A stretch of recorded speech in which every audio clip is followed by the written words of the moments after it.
Welcome to my channel. வாங்க நிற்கான வீடியோக்கள் அப்போலாம் நிற்கான வீடியோ என்னென்னு பார்த்தீங்கன்னா ஓடிஐ மேட்சோட மேட்ச் ரிவ்யூ வந்து பார்க்க போகிறோம்.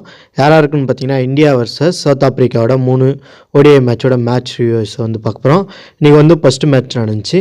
ஃபஸ்ட்டு வந்து யார் பேட்டிங் ஆடினாங்க பார்த்தீங்கன்னா சவுத் ஆப்ரிக்கா அடிச்ச ரன் பார்த்தீங்கன்னா 116 ரன் அடிச்சிருந்தாங்க, 10 விக்கெட் போட்டுருந்துச்சு.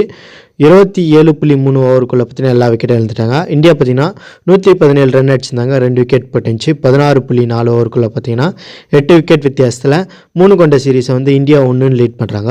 பேட்டிங் மற்றும் போலிங் பர்ஃபார்மன்ஸ் வந்து ஸ்க்ரீன்ஷாட் ஆட் பண்ணிக்கிறேன். இண்டிவிஜுவல் பர்ஃபார்மன்ஸோட ஸ்க்ரீன்ஷாட் ஆட் பண்ணிக்கிறேன். ஹர்ஷிப் பார்த்தீங்கன்னா 5 விக்கெட் எடுத்திருந்தார். ஆவேஷ் கான் பார்த்தீங்கன்னா ஒரு 4 விக்கெட்டு. அதுக்கடுத்து பார்த்தீங்கன்னா சாய் கிஷோர் பார்த்தீங்கன்னா அவர் 55, சிஎஸ் ஐயர் பார்த்தீங்கன்னா ஒரு 52 ரன் அடிச்சிருந்தார். நல்ல ஒரு பர்ஃபார்மன்ஸ் பண்ணியிருந்தார் சாய் கிஷோர். அது மட்டும் இல்லாமல் பேட்டிங் மற்றும் போலிங் பர்ஃபார்மன்ஸ் வந்து ஸ்க்ரீன்ஷாட் ஆட் பண்ணிக்கிறேன். இந்த மேட்ச் ஹைலைட்ஸ் வந்து பார்த்தீங்கன்னா டிஸ்னி + ஹாட் ஸ்டாரில் வந்து நீங்கள் ஃப்ரீயாக பார்க்கலாம். மீண்டும் ஸ்டுடியோவில் சந்திப்போம். நன்றி.